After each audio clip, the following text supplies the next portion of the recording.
안녕하세요. 6주차 강의를 맡은 김지환입니다. 벌써 6주차네요. 벌써 반이라 하시느라 고생 많으셨고, 회원만큼만 더 하시면 되니까 파이팅입니다. 지금까지 해온 내용을 간략하게 정리를 하자면, 1주차 때 프론트의 전체적인 구조랑 이제 Git 관련된 거, 그리고 웹사이트가 어떻게 구성이 되어 있는지, 이 구조적인 걸 배웠다고 보면 2주차에는 CSS 스타일링을 하는 법을 배웠습니다. 그리고 3주차엔 자바스크립트, 4주차에는 이제 리액트 프로젝트를 처음에 어떻게 만드는지, 그리고 그 기초적인 내용들, 버추얼 돔이 어떻게 구성되어 있는지, JSX가 뭔지 이런 거에 대해 배웠다면 5주차에는 이제 리액트로 생각하기, 그러니까 리액트에서 스테이트라는 걸 어떻게 쓰는지, 리액트에서 이벤트는 어떻게 핸들링이 되는지, 어떻게 발생시킬 수 있는지, 리액트 태그 안에다가 on클릭으로 넣는다는 거를 배웠었죠. 그렇다면 이제 6주차부터는, 그러니까 6, 7, 8, 9주차를 여러분은 하나의 프로젝트를 만들어 보게 됩니다. 일단 피그마의 하나의 피그마 그걸 드릴 거고요. 거기에 대해서 이제 6주차에는 그거를 라우팅을 만들고 CSS 스타일링 했던 것처럼 이렇게 컴포넌트 스타일링을 하는 것을 하게 됩니다. 원래 3기 때는 이렇게 4주차로 나눠서 드릴 과제를 원래 한 주차에 다 구현을 했어야 했어요. 그랬더니 이제 좀 다들 힘들어하고 어떻게든 해오기는 하는데 좀 완성도가 떨어지는 문제가 있어서 이번에는 이렇게 4주차에 걸쳐서 길게 늘려봤습니다.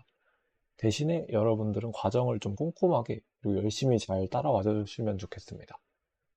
그리고 여러 주차에 나눠서 하는 미션이라 가지고 중간에 놓치면은 좀 갈수록 스노볼이 크게 굴러갈 수 있어요. 그래서 다들 바쁜 거는 알지만 모르는 거 있으면 최대한 많이 물어봐 주면서 따라와 주셨으면 좋겠습니다. 솔직히 근데 지금까지 너무 잘 따라오셔가지고 어, 되게 감사했습니다.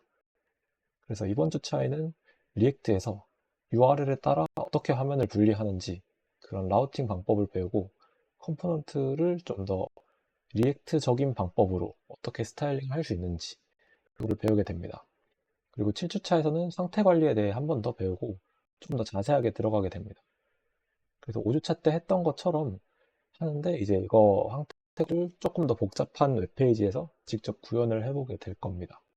그리고 8주차에는 데이터 패칭에 대해서 배우게 되고 이 패칭을 어떻게 할 수 있는지, 그러니까 실제로 이제 외부 웹사이트에서 어떻게 받아와야 될지 이거를 배우게 됩니다. 사실 지금 고민 중인 게 처음에 미션을 만들 때는 생각을 못 했던 건데 지금 생각해 보니까 일단 패치를 해서 데이터를 받아와야 어떤 상태 관리 같은 걸 할 때도 데이터를 보면서 하는 게 좀 더 나을 것 같아서 이 두 개 고민 중입니다. 일단은 이렇게 알고 계시면 될 것 같고, 그리고 9주차에서는 드디어 타입스크립트를 배우는데 이제 6, 7, 8주차 동안 계속 만드신 거를 이걸 타입스크립트로 다 뜯어 고치면 되겠습니다. 네, 사실 지금까지 뭐 자바스크립트만 사용해서 좀 알게 모르게 불편한 점이 많았을 거예요. 그래서 타입스크립트를 쓰면서 일일이 타입을 명시하는 게 처음에 좀 불편하게 느낄 수도 있는데 이게 왜 편리하고 왜 써야만 하는지를 꼭 얻어가셨으면 좋겠습니다. 뭐 요즘은 다 취업이고 필직이고 이 타입스크립트가 필수가 돼버렸고 VS 코드 자동 완성 같은 것도 가능하게 되기도 하니까 좀 장점이 많습니다. 10주차 때는 호주님이 아주 멋진 강의를 해주실 예정입니다. 그래서 이제 라우팅에 대해서 얘기를 해보겠습니다. 라우팅이 뭘까요? 라우팅은 이제 웹 애플리케이션에서의 라우팅의 의미는 사용자가 요청한 URL에 맞는 페이지를 보여주는 것입니다. 그래서 여기서 봤을 때 이렇게 그냥 사용자가 어떤 주소 넣고 슬래시 하고 홈 하면은 그냥 홈 화면을 보여주는 거고 about 치면은 about 화면을 보여주는 거고 이거를 라우팅이라고 부릅니다. 그럼 이제 1주차 때를 떠올려 봅시다. 이제 멀티 페이지 어플리케이션이랑 싱글 페이지 어플리케이션이 있다고 했었죠. 그래서 옛날에 물론 지금도 있지만 이 멀티 페이지 어플리케이션 같은 경우는 어디 얘가 갖고 있는 HTML이 얘가 갖고 있는 페이지가 여러 개니까 요청 경로에 따라 그냥 다른 HTML을 주면 그만입니다. 예를 들어서 이렇게 홈 경로로 사용자가 요청이 오면은 그냥 홈에 대한 HTML을 던져주면 되고 이미 다 만들어져 있기 때문에 이게 가능한 거예요. 근데 SPA 기반은 사실 하나의 HTML이라고 했었잖아요. 그래서 이 하나의 HTML밖에 없는데 어떻게 페이지가 이렇게 다른 것처럼 보이게 할 수 있을까요? 결국 자바스크립트로 열심히 구현을 해놔야겠죠? 뭐 현재 이 로케이션 경로를 주소창에서 긁어와가지고 뭐 특정 경로마다 특정 컴포넌트를 매핑을 해주고 뭐 조건을 적어가지고 이 하나의 HTML 안에서 자바스크립트로 열심히 막 이 HTML 빼고 적어 넣고 이런 식으로 하면 되겠죠. 그리고 HTML 같은 경우에 A 태그를 배웠잖아요. A 태그를 쓰면은 새로 고침이 일어나면서 다른 HTML로 이동을 하게 되는 거예요.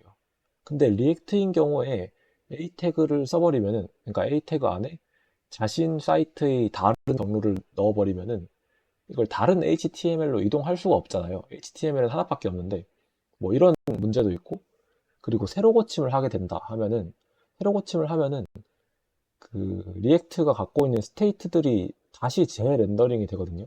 재렌더링이 되면서 스테이트 값이 맨 처음으로 초기화가 돼버려요. 그리고 뭐 화면에 열심히 쓰고 있던 어떤 폼 안에 뭐 예를 들어 자기소개서를 쓴다 하면은 뭐 폼 데이터 안에 열심히 쓸 거잖아요. 근데 이게 새로 고침되면은 이렇게 화면에 좀 일시적으로 띄워진 정보들도 다 초기화되어 버리겠죠. 그래서 이거를 해결하려면 새로 고침을 안 하고 다른 컴포넌트만 뭐 이 컴포넌트 빼고 저거를 띄우고 이런 식으로 다 자바스크립트로 처리를 해줘야 됩니다. 그래서 이거를 뭐 직접 구현하기는 너무 귀찮잖아요. 물론 여러분들은 배워가지고 이제 자바스크립트에 저희가 한 3주차 때쯤에 했던 뭐 .inner HTML이라던가 아니면 뭐 쿼리 셀렉트 같은 걸로 받아와가지고 안에 거를 막 수정을 할 수 있긴 하죠. 그렇게 해가지고 다 구현을 할 수 있지만 이건 너무 귀찮으니까 라이브러리로 만들어져 있습니다. 이 라이브러리가 실제로는 그런 역할을 하는 거예요. 실제로는 내부적으로는 자바스크립트로 이제 이리저리 다 조정을 하고 그렇습니다. 뭐 실제로 A 태그 대신에 링크라는 컴포넌트를 만들어 가지고 새로 고침도 막고 이런 것도 하게 됩니다. 이게 이제 다음에 나올 리액트 라우터입니다. 그래서 리액트에서 라우터를 구성하는 방법이 크게 두 가지 방법이 있어요. 사실 넥스트도 하나의 방법이라고 치기는 조금 애매하긴 한데 기본적으로는 리액트 라우터 이 라이브러리를 가장 많이 씁니다. 진짜 사실상 그냥 거의 다 쓰신다고 보면 될 것 같고 이게 가장 오래됐고 가장 많이 쓰고 있습니다. 이 라이브러리를 쓰면은 컴포넌트 기반으로 해서 라우팅 시스템을 설정할 수 있습니다. 그 다음에 Next.js인데요. Next.js 같은 경우는 리액트의 프레임워크죠. 기본적인 리액트 프로젝트 설정, 그리고 이미지 최적화, SSR 지원, 그 다음에 라우팅 지원까지도 좀 편리하게 되어 있어요. 특히 이제 라우터를 구성하기가 리액트보다 조금 더 간편하다는 게 장점입니다. 그래서 얘를 쓰면은 그냥 폴더 기반으로 자동으로 라우팅을 해주거든요. 그래가지고 좀 편해요. 그래서 조금 더 자세하게 설명하고 넘어가자면 넥스트 같은 경우에 넥스트 13 버전 이전에 페이지 라우터라는 게 있었어요.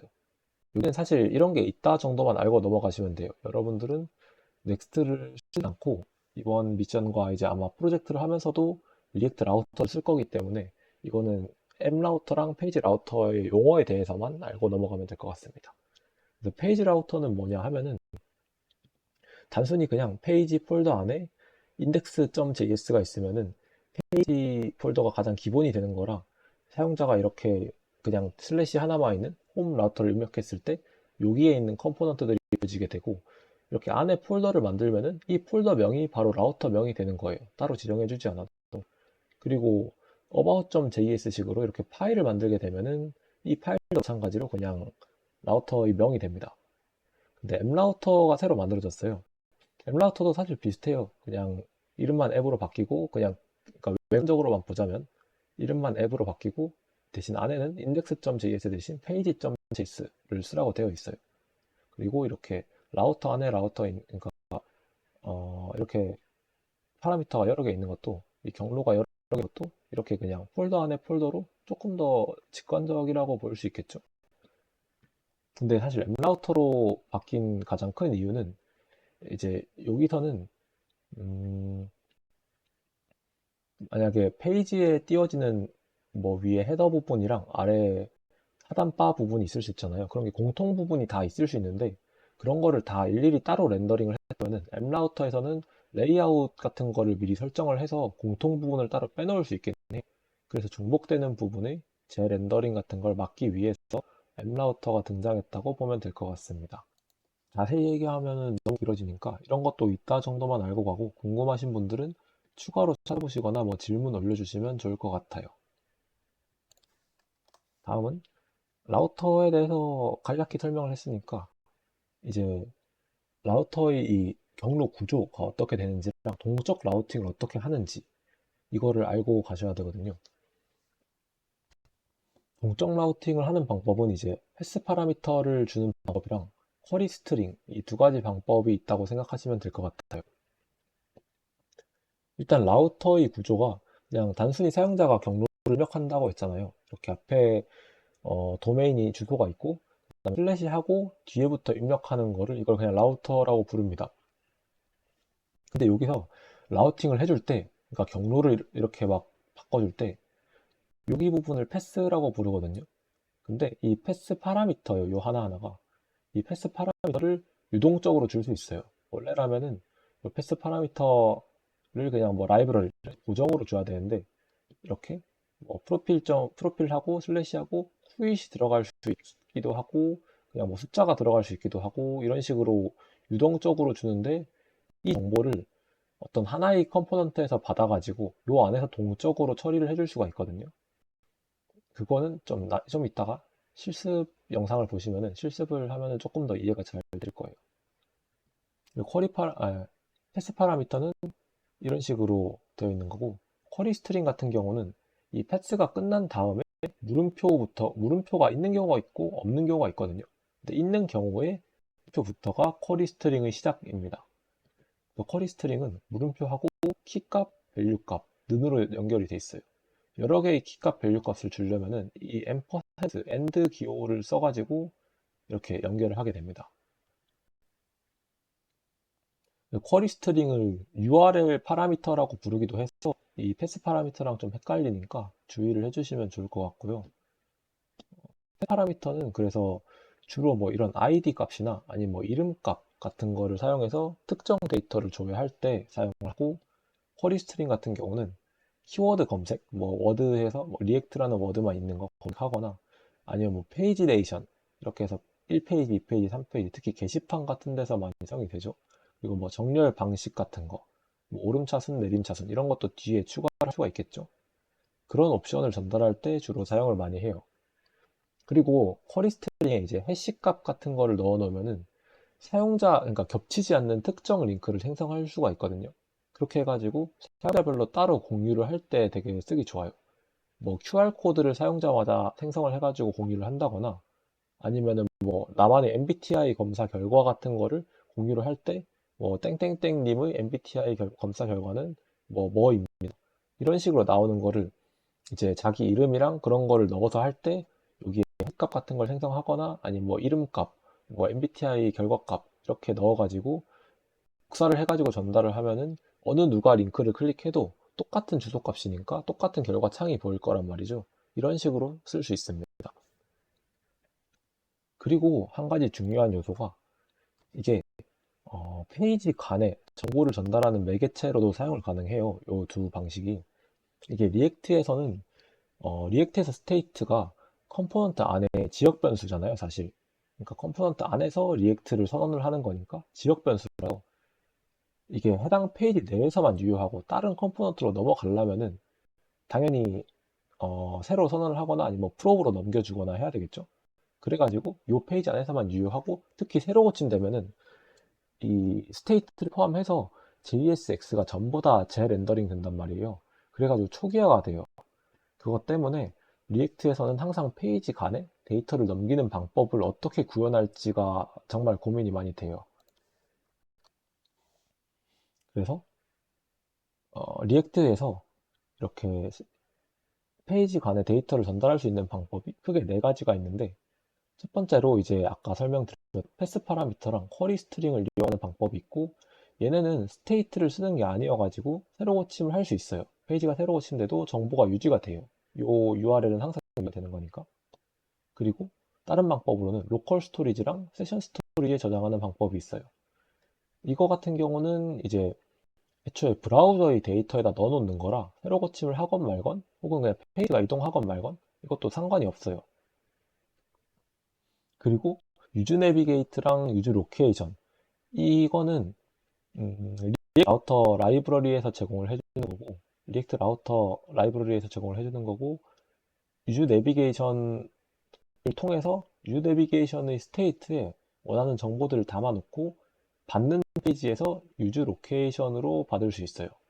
그리고 링크도 잠깐 말씀드렸던 것처럼 그 A 태그 대신에 쓰는 리액트 라우터에서 제공을 해주는 새로 고침이 없는 컴포넌트를 이동할 수 있는, 그러니까 페이지를 이동할 수 있는 그런 컴포넌트예요.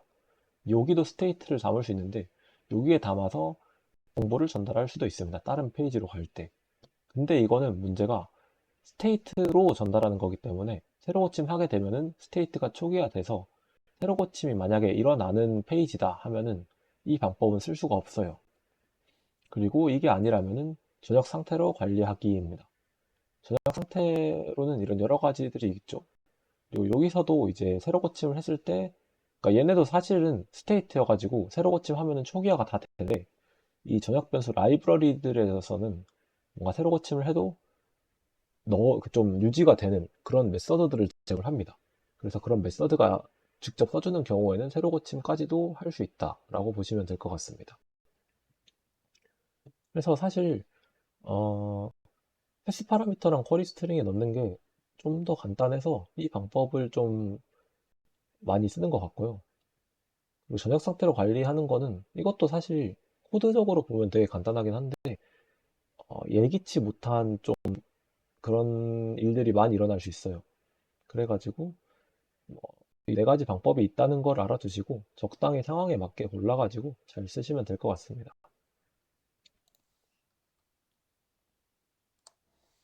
그리고 두 번째로는 이제 리액트에서 스타일링을 하는 방법이에요. 첫 번째 스타일링 하는 방법은 사실 제일 간단한 방법은 그냥 CSS 파일을 만들어가지고 컴포넌트 안에서 그냥 임포트 무슨 CSS 파일 해가지고 사용을 하는 거죠. 저희가 이제 당근마켓을 다시 리액트로 바꿀 때 해봤듯이 그냥 CSS 파일을 넣고 클래스 네임만 똑같이 맞춰주면은 그냥 똑같이 되잖아요. 그게 제일 가장 간단한 방법이고, 근데 CSS 모듈이라는 게 있어요. CSS 모듈은 이제 리액트 같은 경우에는 이런 컴포넌트를 일일이 다 분리해야 되잖아요. 이렇게 여러 가지 컴포넌트로 분리를 했을 때 이 컴포넌트에서도 똑같은 CSS 클래스 네임을 쓸 수 있고 여기 컴포넌트에서도 똑같은 CSS 클래스 네임을 쓸 수 있어요. 그럴 경우에 클래스 네임이 중복되면은 어느 한쪽 걸로만 바뀌게 되잖아요. 그거를 방지하기 위해서 CSS 모듈이 나왔어요. CSS 모듈은 스타일을 작성할 때 CSS 클래스가 다른 클래스랑 이름이 같게 써도 충돌하지 않도록 뒤에 C값을 이렇게 붙여줘가지고 자동으로 이걸 방지해 줍니다. 그래서 고유한 클래스명을 자동 생성해주고 이렇게 쓸 수 있어요. 여기에 CSS 이렇게 css.module.css 뭐 이런 식으로 뒤에 module.css를 꼭 붙여주시면은 자동 CSS 모듈이 되는 거고 모듈이 없으면은 그냥 CSS가 돼서 이런 해시 값이 안 붙어요. 그래서 이렇게 된 module.css 파일을 여기서 불러와 가지고 클래스 네임에다가 이게 일종의 객체처럼 되거든요. 그래가지고 스타일즈라는 이름으로 불러왔으니까 스타일즈 안에는 점 래퍼니까 여기에 이렇게 점 래퍼하고 이렇게 적어주면 됩니다. 이렇게 하면은 요거를 불러와지는데 실제로 컴파일을 거치게 되면은 이렇게 JS 파일에서는 래퍼는 이런 식으로 표시가 되고 실제 CSS는 그냥 점 래퍼가 아니라 이렇게 뭐 좀 해시 값이 붙게 됩니다. 처음에 이제 파일 이름, 여기는 헬로우잖아요. 그래가지고 처음에 파일 이름이 붙게 되고, 여기는 클래스명, 그 다음에 뒤에 어떤 해시 값이 붙어가지고 충돌이 안 나도록 만들어줍니다. 그래서 이 기술은 보통 레거시 프로젝트에 리액트를 도입할 때 뭔가 기존 프로젝트에 있던 CSS랑 이름이 중복돼도 스타일이 안 꼬이도록 해주고요. 그리고 스타일을 할 때 CSS 클래스가 중복되지 않게 막 작성을 해야 되는데, 이게 막 네이밍 규칙을 직접 지키면서 일일이 막 만들기 귀찮을 때 그냥 이거를 쓰면은 자동으로 다 다르게 해주니까 그럴 때 많이 씁니다. 그래서 이렇게 모듈 방법을 쓰려면 파일 확장자만 모듈.css로 해주면 된다라고 보시면 되겠습니다. 그리고 또 다른 CSS 스타일링 방법이 있는데, 이거는 그냥 참고만 하시고 넘어가시면 될 것 같아요. SASS라는 게 있거든요. SAS라고 부르는데, 이거는 이제 그냥 Synthetically Awesome Style Sheet, 이거 약자로 그냥 문법적으로 매우 멋진 스타일 시트라는 뜻입니다.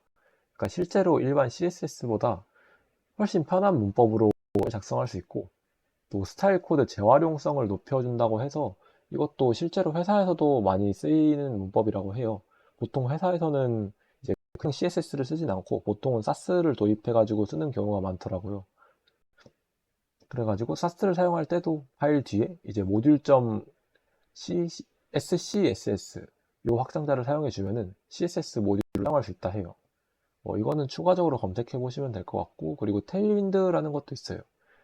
테일 같은 경우는 이제 CSS의 속성들이 조금 복잡한, 그러니까 좀 길어지는 경우가 많잖아요. 예를 들어 마진 같은 경우는 뭐 마진 탑, 마진 레프트 이런 식으로 길어지는 거를 그냥 뭐 마진 탑이면은 MT, 뭐 마진 레프트면은 ML 이런 식으로 좀 줄여가지고 만든 약간 새로운 문법 체계라고 보시면 될 것 같아요.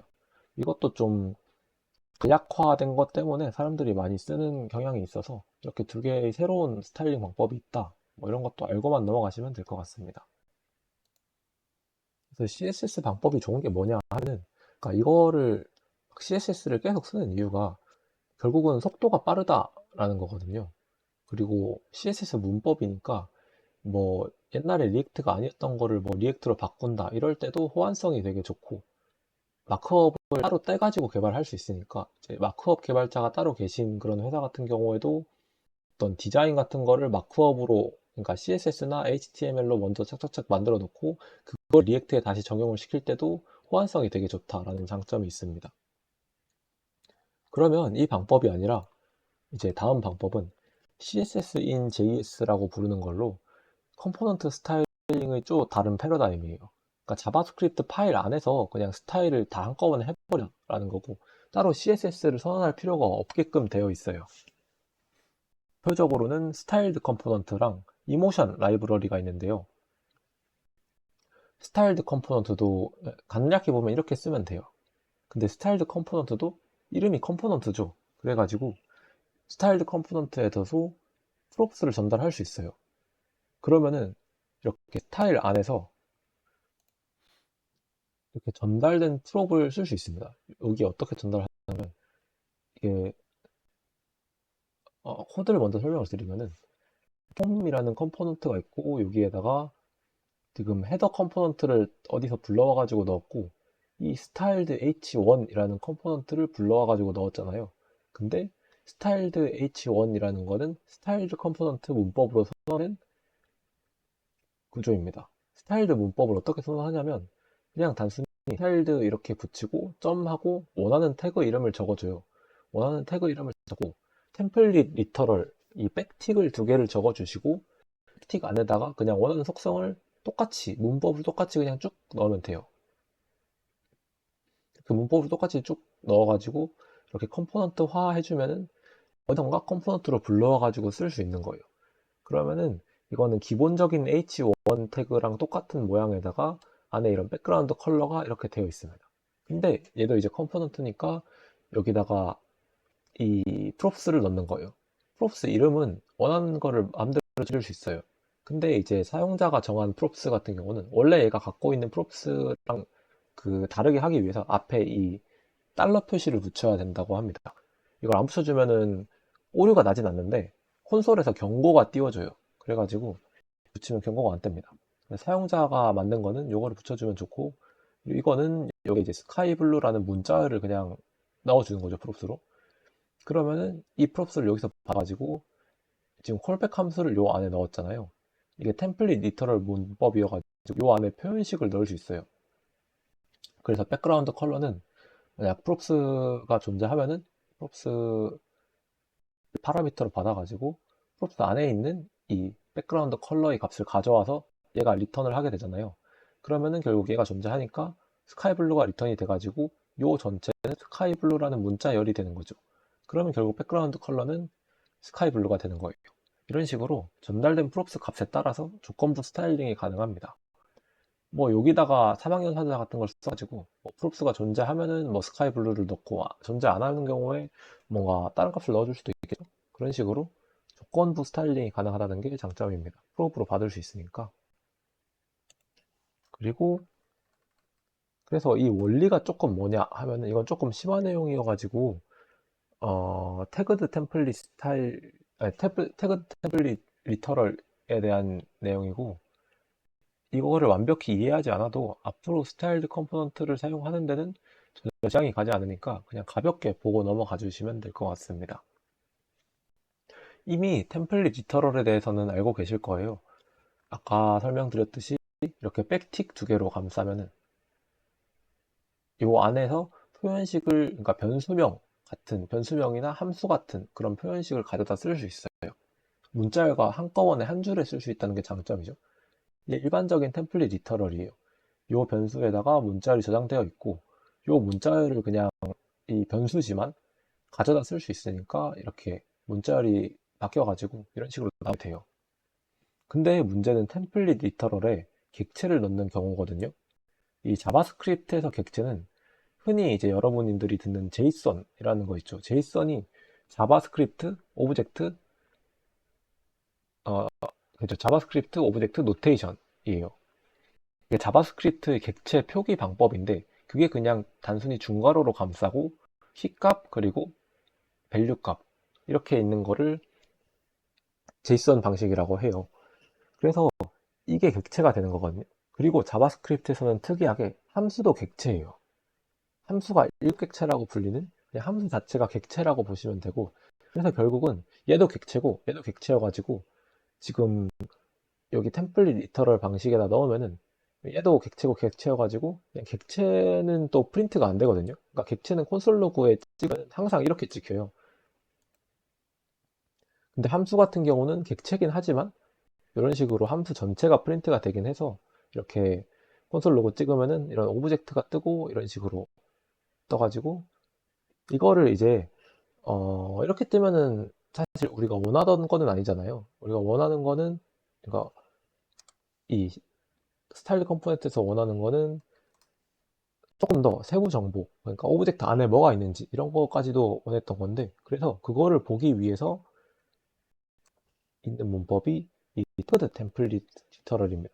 일반적으로 이렇게 객체를 넣으면 이렇게 뜨는데 이렇게 태그드라는 함수를 만들고 여기다가 스프레드 연산자 정확히 이거는 약간 나머지 연산자라고 해서 스프레드 연산자랑 모양은 같은데 여기 매개 변수에다가 쓰면은 매개 변수 받은 거를 풀 수가 있어요.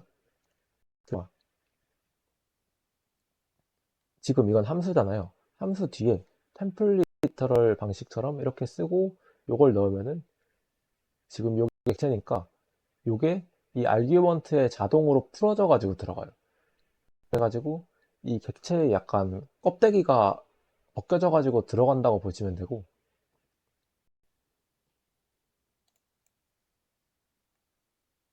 근데 이게 그냥 식이라고 생각하시면 되는데 이렇게 받았을 때 첫 번째 배열에는 여기 이 템플릿 리터럴에서 이 표현식들 제외한 나머지 값들이 구분돼 가지고 들어가죠. 얘가 지금 앞에는 그냥 빈 배열이 그러니까 빈 문자열이 구분되어 있고 여기는 여기 스페이스바 하나가 구분되어 있고 공백 하나가 있고 여기 또 빈 게 있으니까 그냥 이렇게 들어가는 거고 그리고 요 뒤에는 오브젝트의 든거 이거를 여기다 들어가는 거고 세 번째는 그냥 여기 이 fn 함수에 든 거 이게 그냥 들어가는 거라 사실 이거는 그냥 기본적인 자바스크립트 문법에 대한 어떤 좀 심화 지식이지 약간 리액트에 관련된 건 아니어가지고 그냥 이런 게 있다 정도만 알고 넘어가시면 될 것 같아요. 그러면 이제 마지막 파트인 디자인 시스템입니다. 이제 프론트의 규모가 점점 커지다 보니까 페이지 단위로 컴포넌트를 쪼개서 개발하고, 그리고 컴포넌트 단위로 스타일링도 따로 하게 되었잖아요. 근데 컴포넌트 단위로 스타일링을 따로 하려다 보니까 또 요 서로 간에, 그러니까 컴포넌트 스타일과 다른 컴포넌트 스타일 간에 간섭이 없도록 하기 위해서 CSS 모듈과 스타일드 컴포넌트가 나온 것이고요. 근데 이렇게 분리를 해버리면은 개발할 때는 편하긴 해도 과연 효율적일까요? 그 중복된 스타일링이 많이 생길 수밖에 없어요. 그래가지고 이걸 해결하기 위해서 등장한 개념이 디자인 시스템입니다. 사실은 원래는 이제 디자이너들이 처음에 뭐 공통 색상, 이렇게 공통 색상 모아두고 뭐 공통 스타일 모아놓고 이거를 뭐 디자이너들이 이렇게 컴포넌트화하고 그런 거에서 이런 용어가 탄생을 했어요. 디자인 시스템에는 뭐 공통 컴포넌트들도 있을 수 있고 어떤 공통 서체라든지 아니면 그 색상, 뭐 기업마다 자신들의 컬러가 있잖아요. 그런 컬러 팔레트 같은 것도 있을 수 있고 이런 뭐 보이스 톤 같은 것까지도 포함을 할 수 있어요. 근데 이제 프론트에서 쓸 때는 보통 디자이너들이 만든 이런 컴포넌트 구분에 맞춰 가지고 디자인 시스템을 만들어 두죠. 그렇게 프론트에서 만들어 두면은 디자이너들의 요구에 좀 더 발빠르게 대응을 할 수 있어요. 예를 들어서 막 흔한 얘기들 있잖아요. 뭐 파랑 버튼 1픽셀 옮겨주세요 라는 그런 요청을 하게 되면은 막 이렇게 1픽셀만 옆으로 옮겨달라 하면 이제 프론트 개발자들은 뭐 만약에 다 분리해서 개발을 해놨으면은 컨트롤 F로 파랑 버튼 다 찾아가면서 스타일 컴포넌트랑 뭐 CSS에서 모두 1픽셀씩 더한 값으로 바꿔줘야 됐겠죠. 근데 만약에 이제 이렇게 디자인 시스템으로 한 곳에 공통된 거를 빼가지고 개발을 해놨다면 공통 컴포넌트 중에서 파랑 버튼만 찾아가지고 이것만 1픽셀만 변경하면 되니까 그러면 모두 적용이 될 테니까 그게 엄청 편하다는 거죠. 그리고 요거 같은 경우는 이런 디자인 시스템을 만드는 어떤 하나의 원칙인데요. 꼭 이걸 안 따라도 되는데 뭐 이런 원칙도 있다 알아만 두시면 돼요. 가장 간단한 거 예를 들면 뭐 버튼 아니면은 또 뭐가 있을까요? 뭐 H1 태그, 뭐 텍스트 필드 태그, 아니 타이포그래피 태그 이런 거를 그냥 아톰 가장 원자가 되는 단위로 개발을 하고 이 원자들을 모은 거 예를 들어 버튼이 모인 버튼과 뭐 텍스트 필드랑 이런 게 모인 폼 이런 거를 이제 좀 분자 단위 이런 식으로 생각을 해가지고 개발을 하고 또 분자들이 모인 거 그게 좀 더 커진 어떤 오르가니즘 어, 예를 들면은 뭐 분자를 텍스트 필드에다가 뭐 플레이스 홀더 같은 설명까지 넣고 이 텍스트 필드의 제목까지 있는 거를 이 분자라고 하면은 이런 제목이 달린 텍스트 필드 여러 개가 모이고 서브밋 버튼까지 있는 이 폼 전체를 오르가니즘이라 할 수 있겠죠.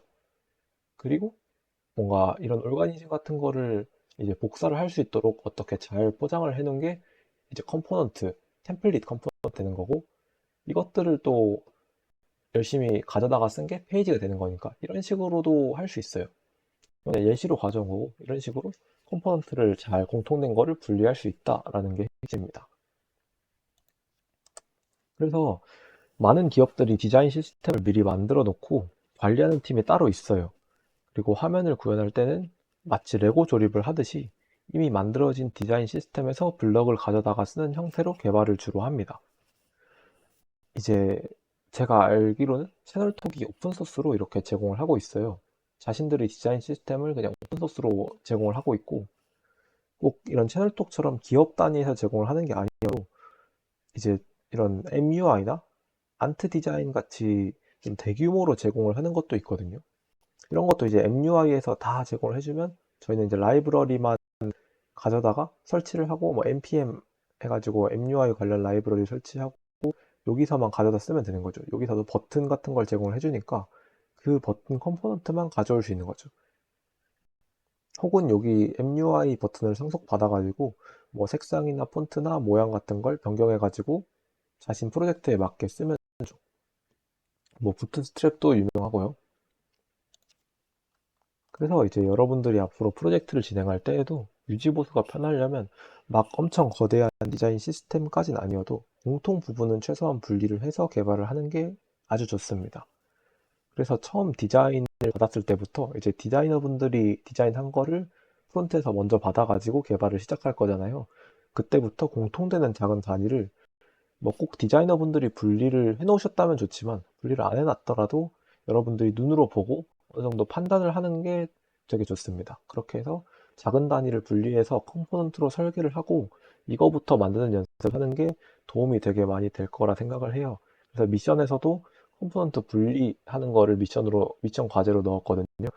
그래가지고 이것도 많이 연습을 해보시면 좋겠습니다. 네, 이상으로 마치겠습니다. 감사합니다.